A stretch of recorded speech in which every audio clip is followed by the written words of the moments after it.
जब हम कुसंग में पड़ जाते हैं तो हमारे जीवन का पतन हो जाता है, लेकिन सत्संग के माध्यम से हमारा कल्याण हो जाता है। परम पूज्य गुरुदेव ने जो 18 सत्संकल्प दिए, उसमें एक महत्वपूर्ण सत्संकल्प दिया। क्या? मन को कुविचारों और दुर्भावनाओं से बचाए रखने के लिए स्वाध्याय और सत्संग की व्यवस्था करेंगे, क्योंकि स्वाध्याय के बिना, सत्संग के बिना हमारे जीवन का कल्याण नहीं होता। ये सत्संग बड़ा महत्वपूर्ण होता है। आइए सर्वप्रथम सत्संग की इस महिमा को हम भाव भरे गीत के माध्यम से सुने हैं। सत्संग को ज्ञान की गंगा कहा जाता है। इस ज्ञान की गंगा में हम आप सभी डुबकी लगाने का प्रयास करें। भाव भरा गीत।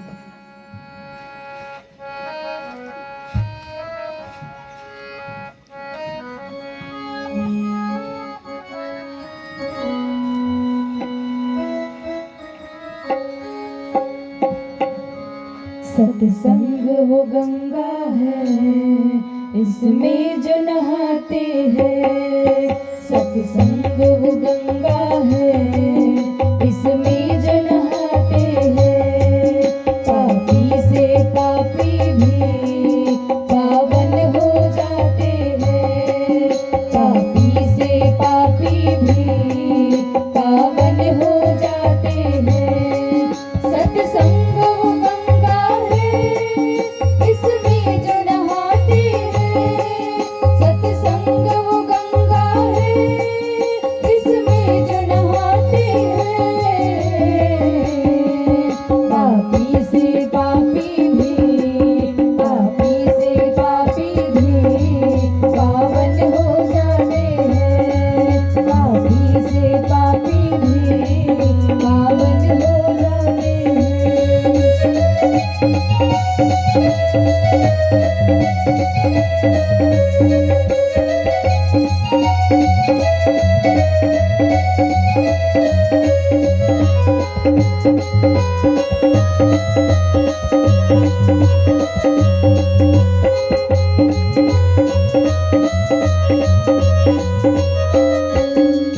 ऋषियों ने मुनियों ने इसकी महिमा गाई।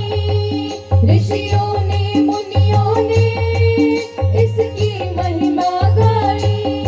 सत्संग से जीवन है, यह बात है समझाई। सत्संग से जीवन है, यह बात है समझाई। यही वेद बताते हैं, यही वेद बताते हैं। यही ग्रंथ बताते हैं, यही वेद बताते हैं। यही ग्रंथ बताते हैं। पापी से पापी भी पावन हो जाते हैं। सत्संग गंगा है, इसमें जो नहाते हैं। पापी से पापी भी पावन हो जाते हैं। पावन हो जाते हैं, इसमें जो नहाते हैं। बोले परम पूज्य गुरुदेव की जय। ऐसे दिव्य सत्संग के माध्यम से आज हम परम पूज्य गुरुदेव के विचारों को सुने। भाइयों और बहनों, हमारी भारतीय संस्कृति के, देव संस्कृति के, सनातन धर्म के 5 अनमोल धरोहरें हैं जो हमारे ऋषियों ने बताई है। अगर हम इन 5 अनमोल धरोहरों को जान लेते हैं और अपने जीवन में उतार लेते हैं तो हमारा जीवन धन्य बन जाता है। इन 5 अनमोल ग को यदि हम अपने जीवन में उतारें तो साधारण सा व्यक्ति भी असाधारण कार्य कर लेता है। मानव महामानव बन जाते हैं, नर नारायण बनते चले जाते हैं और बुद्ध भी बुद्ध बन जाते हैं। इसीलिए हम ऋषियों द्वारा बताए गए इस 5 अनमोल धरोहरों को ध्यान से सुने और अपने जीवन में उतारे। ऋषियों ने इस सनातन धर्म का, देव संस्कृति का, भारतीय संस्कृति का पहला अनमोल ग कहा है गंगा। माँ गंगा को सनातन धर्म की अनमोल धरोहर कहा है, अनमोल रत्न है माँ गंगा। और माँ गंगा स्वर्ग में रहती थी, स्वर्ग में निवास करती थी। माँ गंगा को स्वर्ग से इस धरा पर आने की क्या आवश्यकता पड़ी? क्यों माँ गंगा इस धरा पर आई? सबसे पहले हमें यह जानना आवश्यक है। जो हमारे सनातन धर्म की अनमोल धरोहर कही जाती है, वो माँ गंगा इस धरा पर आने का उद्देश्य क्या था? हम सभी जानते हैं राजा सगर के 60,000 पुत्र थे। राजा सगर ने 99 अश्वमेध यज्ञ पूर्ण कर लिए थे और 125 अश्वमेध यज्ञ पूर्ण करने के लिए उन्होंने घोड़ा छोड़ा। और जब उन्होंने घोड़े को छोड़ा तो देवराज इंद्र भयभीत हो गए। देवराज इंद्र को लगा कि यदि राजा सगर का यह 125 अश्वमेध यज्ञ पूर्ण हो गया तो राजा सगर स्वर्ग के अधिकारी बन जाएंगे, मुझसे मेरा इंद्रासन छीन लिया जाएगा। इसीलिए देवराज इंद्र ने राजा सगर ने जो घोड़ा छोड़ा था उस घोड़े को चुराकर कपिल मुनि के आश्रम में छिपा दिया। कपिल मुनि को इस बात की जानकारी नहीं थी, वे साधना में लीन थे। और जब राजा सगर घोड़े को ढूंढने लगे, उन्हें घोड़ा मिला नहीं, तो उन्होंने अपने पुत्रों को आदेश दिया कि जाओ घोड़े को ढूंढो। और जब राजा सगर के पुत्र घोड़े को ढूंढने के लिए निकले, ढूंढते ढूंढते कपिल मुनि के आश्रम में पहुंचे, वहां उन्हें घोड़ा मिला। तो उन्हें क्रोध आया कि कपिल मुनि ने ही चुरा कर यहाँ रखा होगा, इसलिए चोरी का आरोप कपिल मुनि पर लगा देते हैं। लेकिन कपिल मुनि को इसकी जानकारी भी नहीं थी, इसलिए कपिल मुनि क्रोध में आकर के राजा सगर के 60,000 पुत्रों को श्राप दे देते हैं, जिससे राजा सगर के सभी पुत्र जलकर भस्म हो जाते हैं।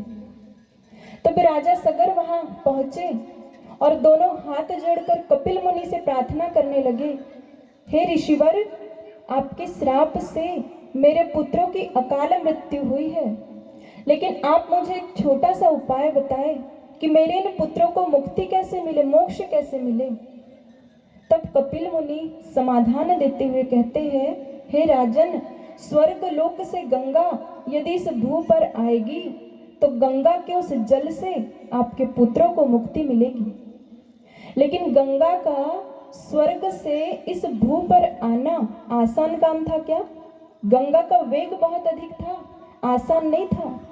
तब सगर वंश के प्रतापी राजा हुए भगीरथ, राजा भगीरथ ने अथक प्रयास किया, कठोर साधना की, कई वर्षों तक उन्होंने साधना की और अथक प्रयासों के बाद स्वर्ग से गंगा इस भू पर आई। लेकिन गंगा का वेग बहुत अधिक था, उस वेग को केवल शिवजी संभाल सकते थे, इसलिए शिवजी से प्रार्थना की गई। तब भगवान शिव ने गंगा के वेग को संभाला और गंगा इस भू पर आई और उस गंगा के जल से राजा सगर के 60,000 पुत्रों को मोक्ष मिला, मुक्ति मिली। तभी से हमारे सनातन धर्म में, सनातन संस्कृति में हम ये मानते हैं कि गंगा के जल से मुक्ति मिलती है, गंगा माता मोक्ष प्रदान करती है। तभी से हमारे धर्म में, संस्कृति में गंगा माता का बहुत अधिक महत्व है। हम गंगा माता का सम्मान करते हैं, उनकी पूजा करते हैं। क्यों? क्योंकि गंगा माता निरंतर दूसरों के लिए जीवन जीती है, स्वार्थ के लिए जीवन नहीं जीती, निरंतर परमार्थ का कार्य करती है। और जो कोई व्यक्ति दूसरों के लिए जीवन जिए, परमार्थ का कार्य करे, तो उसे हर कोई जानता है, हर कोई मानता है, हर कोई व्यक्ति उसका सम्मान करता है। और माँ गंगा निरंतर परमार्थ का कार्य करती है। एक समय सरोवर, आपके गांव में भी सरोवर है ना, तो ठीक इसी प्रकार का जो सरोवर होता है, तालाब, वो भगवान शिव के पास गया और सरोवर भगवान शिव जी से कहता है, हे भगवान, गंगा भी आपकी बेटी और मैं भी आपका बेटा, हम दोनों ही आपके बच्चे हैं, लेकिन फिर भी मेरे साथ कितना बड़ा भेदभाव हुआ है। शिव जी पूछते हैं, क्यों, क्या हो गया, जरा बताओ। सरोवर कहता है भगवान, हम दोनों ही आपके बच्चे हैं, लेकिन गंगा को तो हर कोई जानता है, गंगा को हर कोई मानता है, गंगा की सब लोग पूजा करते हैं, सभी उसका सम्मान करते हैं, लेकिन एक मैं हूँ, मुझे बहुत कम लोग जानते हैं, कोई मेरी पूजा नहीं करता, कोई मेरा सम्मान नहीं करता। तो भगवान शिव जी समाधान देते हुए क्या कहते हैं, इसमें न तो गंगा की कोई गलती है न मेरी कोई गलती है। क्यों? भगवान शिव जी कहते हैं सरोवर से कि जो गंगा है वो ब्रह्मा जी के कमंडलों से निकली, विष्णु जी के पदनकों को छूती हुई शंकर की जटाओं में जटा शंकरी बनी। गंगा दुर्गम हिमालय की घाटियों में घूमी, पर्वतों को तोड़ते हुए, पहाड़ों को तोड़ते हुए, ऋषिकेश से होते हुए, हरिद्वार से होते हुए, पश्चिमी उत्तर प्रदेश से होते हुए, इलाहाबाद से होते हुए, प्रयाग से होते हुए, कलकत्ता में बंगाल की खाड़ी में जा गिरी। गंगा जहाँ जहाँ से निकली वहाँ नहरें फूट गई, उसकी धाराएं निकलने लगी और वहाँ मंदिर बन गए, तीर्थ बन गए, देवालय बन गए। गंगा निरंतर लोगों के दुखों को दूर करती हुई, कष्टों को हरती हुई, दुखदायिनी पतितहारिणी बनकर निरंतर निरंतर बहती रही। बस यही कारण है कि गंगा की पूजा होती है। भगवान शिव कहते हैं सरोवर से कि हे सरोवर, एक तुम हो, तुमने अपने चारों किनारों को बांध कर रखा है, चारों कोनों को तुमने बांध कर रखा है। तुमने बहना नहीं सीखा, तुमने देना नहीं सीखा, तुमने प्राप्त विभूतियों को लुटाना नहीं सीखा। बस यही कारण है कि गंगा की पूजा होती है, तुम्हारी पूजा नहीं होती। हम दूसरों के लिए जीवन जिए, हम परमार्थ का कार्य करें तो सम्मान मिलता है, ऐसा जीवन हम जिए। निरंतर निरंतर माँ गंगा दूसरों के लिए जीवन जीती है, परमार्थ का कार्य करती है। हमारे सनातन धर्म की, सनातन संस्कृति की अनमोल धरोहर है माँ गंगा। गंगा माता की क्या महिमा होती है, इस भाव भरे गीत के माध्यम से हम सुनने का प्रयास करें। भागीरथ तो गए किंतु गंगा उनके गुण गाती है। आज स्वयं गायत्री माता गुरुवर तुम्हें बुलाती है। आज स्वयं गायत्री माता गुरुवर तुम्हें बुलाती है। भागीरथ तो गए किंतु गंगा उनके गुण गाती है। भागीरथ तो गए किंतु गंगा उनके गुण गाती है। आज स्वयं गायत्री माता गुरुवर तुम्हें बुलाती है। आज स्वयं गायत्री माता गुरुवर तुम्हें बुलाती है। याद आपकी आती है गुरुवर, याद आपकी आती है।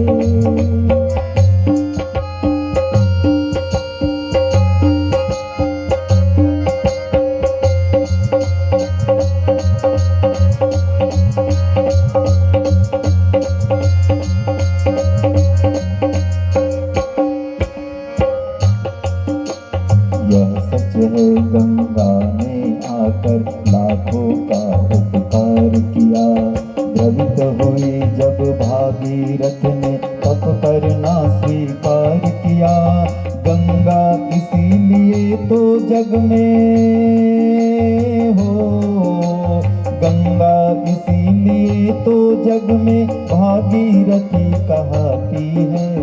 आज स्वयं गायत्री माता गुरुवर तुम्हें बुलाती है। आज स्वयं गायत्री माता गुरुवर तुम्हें बुलाती है। भागीरथ तो गए किंतु गंगा उनके गुण गाती है। आज स्वयं गायत्री माता गुरुवर तुम्हें बुलाती है। आज स्वयं गायत्री माता गुरुवर तुम्हें बुलाती है। आज स्वयं गायत्री माता गुरुवर तुम्हें बुलाती है। बोलिए गंगा माता की जय। भाइयों और बहनों, हमारे सनातन धर्म की पहली अनमोल धरोहर है माँ गंगा। बड़ी महत्वपूर्ण है और इतनी महत्वपूर्ण होते हुए भी आज हम देखते हैं गंगा अपवित्र हो रही है। गंगा को हमने मैला कर दिया। जो हमारे सनातन धर्म की अनमोल धरोहर थी, ऐसी गंगा माता को आज हम मैला कर रहे हैं। आज आवश्यकता है हम गंगा माता की महिमा को समझे, जाने और गंगा माता को पवित्र बनाए। यह हमारी संस्कृति का अनमोल धरोहर है। हमारी भारतीय संस्कृति का, सनातन धर्म का दूसरा अनमोल रत्न है गौ माता। गौ माता की भी बड़ी महिमा होती है। शास्त्र कहते हैं गौ विश्वस्य मातरः। ये जो गाय है ये विश्व की माता है, संपूर्ण विश्व की माता है गौ माता। गौ माता भी निरंतर दूसरों के लिए जीवन जीती है, निरंतर परमार्थ का कार्य करती है, जीवन भर हमें देते ही रहती है, लेकिन बदले में कुछ भी पाने की इच्छा नहीं रखती। कितना अच्छा कार्य करती है गौ माता। कहा जाता है प्रजापति ब्रह्मा ने जब इस सृष्टि की उत्पत्ति की तो सर्वप्रथम गौ माता को इस धरा पर लाया, सर्वप्रथम गौ माता को बनाया। भगवान श्री कृष्ण गीता में लिखते हैं गायों में मैं सर्वश्रेष्ठ गाय कामधेनु हूँ। गौ माता की महिमा सभी शास्त्रों में, पुराणों में गाई जाती है। कहा जाता है गौ माता की सेवा से मनुष्य जीवन के चारों पुरुषार्थ धर्म, अर्थ, काम और मोक्ष सिद्ध हो जाते हैं। इसीलिए हमें गौ माता की सेवा करनी चाहिए। जहाँ गौ माता निवास करती है वहाँ सकारात्मक वातावरण उत्पन्न करती है। गौ माता नकारात्मकता को दूर करके पॉजिटिव वाइब्स उत्पन्न करती है। बड़ी महिमा होती है गौ माता की। गौ माता को चलता फिरता मंदिर कहा जाता है। चलता फिरता मंदिर। हमारे सनातन धर्म में कितने कोटि देवी देवता है? कितने कोटि है? 33 कोटि। और यदि हम प्रतिदिन चाहें कि हम अपने घर से निकले और विश्व ब्रह्मांड की सभी 33 कोटि देवी देवताओं के दर्शन करके आए, पूजा करके आए, तो प्रतिदिन यह संभव है क्या? हम प्रतिदिन 33 कोटि देवताओं की पूजा नहीं कर सकते, लेकिन शास्त्र कहते हैं एक गौ माता की आप सेवा कर लीजिए, एक गौ माता की आप पूजा कर लीजिए, एक गौ माता की आप परिक्रमा कर लीजिए, तो 33 कोटि देवी देवताओं की पूजा का पुण्य मिलता है। क्यों? क्योंकि गौ माता को चलता फिरता मंदिर कहा जाता है। कहते हैं जिनकी सेवा से नर भव से तर जाता, जिनकी सेवा से नर भव से तर जाता, सब देवों का अंश समेटे है गौ माता। विश्व ब्रह्मांड की सभी देवी देवता गौ माता के शरीर में निवास करते हैं, तभी तो गौ माता को चलता फिरता मंदिर कहा जाता है। बहुत अधिक महिमा पुराणों में, शास्त्रों में गौ माता की बताई गई है। हमारे सनातन धर्म का, सनातन संस्कृति का अनमोल रत्न है, अनमोल धरोहर है गौ माता। निरंतर देते रहती है। गौ माता हमें पंच गव्य प्रदान करती है। गाय के दूध से, दही से, घी से, गोबर से, गौमूत्र से पंच गव्य बनता है, जो कई प्रकार की असाध्य हानिकारक बीमारियों में काम आता है। जीवन भर हमें देते रहती है गौ माता। इतनी महत्वपूर्ण है गौ माता, लेकिन फिर भी आज हम देखते हैं कि बड़े बड़े शहरों में, नगरों में, गली मोहल्लों पर, चौराहों पर गौ माताएं लाचार घूमती हुई नजर आती है। गौ माता को कोई रोटी भी देना पसंद नहीं करता। जो हमारे सनातन धर्म की धरोहर है वो गौ माता आज लाचार घूमती नजर आती है। एक और हम भगवान कृष्ण की पूजा करते हैं। भगवान कृष्ण हमारे आराध्य हैं, उनकी हम पूजा करते हैं, और दूसरी ओर उन्हीं की प्रिय गौ माता, उनका हम अपमान करते हैं, तो भगवान कृष्ण प्रसन्न हो सकते हैं क्या? भगवान कृष्ण जब इस धरती पर आए तो उन्होंने भी गौ माता की सेवा की। गौ माता की बहुत अधिक सेवा की भगवान कृष्ण ने। और अपना नाम भी उन्होंने गोपाल रखा, गौ माता के नाम पर। बड़ा स्नेह था उन्हें गौ माता से। लेकिन आज हम भगवान कृष्ण की पूजा तो करते हैं, लेकिन उनकी प्रिय गौ माता, उनकी हम सेवा नहीं करते, उनका हम सम्मान नहीं करते, तो कैसे भगवान कृष्ण प्रसन्न हो सकते हैं। आज आवश्यकता है हम इस बात को जाने समझें। आजकल हम देखते हैं लोग अपने घरों में कुत्तों को पालना पसंद करते हैं, लेकिन गौ माता पालना कोई पसंद नहीं करता। जो हमारे सनातन धर्म की, सनातन संस्कृति की धरोहर है, उस गौ माता की ओर आज हमारा ध्यान नहीं जाता। आज आवश्यकता है हम इस बात को जाने समझे, गौ माता की हम सेवा करें, गौ माता का हम सम्मान करें, अपने घर में हम गौ माता को स्थान दें। आज हम देखते हैं दुनिया में जगह जगह पर बूचड़ खाने बन रहे हैं, जहां निरंतर गौ हत्याएं हो रही है। शास्त्र में कहा है गौ की हत्या को धर्म की हत्या के बराबर बताया है। इसीलिए आज हम गौ माता की सेवा करें। क्यों? क्योंकि गाय खोल देती है सबके बंद भाग्य का ताला। हर घर में हो एक गाय और गाँव गाँव गौशाला। यदि ये क्रम हमने अपना लिया तो कोई भी गौ माता सड़कों पर बेघर घूमती नजर नहीं आएगी। आज आवश्यकता है हम गौ माता की सेवा करें, गौ माता का सम्मान करें। जो हमारे सनातन धर्म की माता है, हम उनका सम्मान करें। गौ माता की महिमा इन भाव भरे पंक्तियों के माध्यम से हम सुनने का प्रयास करें। हे धरती माँ जय गौ माता, हे धरती माँ जय गौ माता, गूंज रहा है मंत्र महा।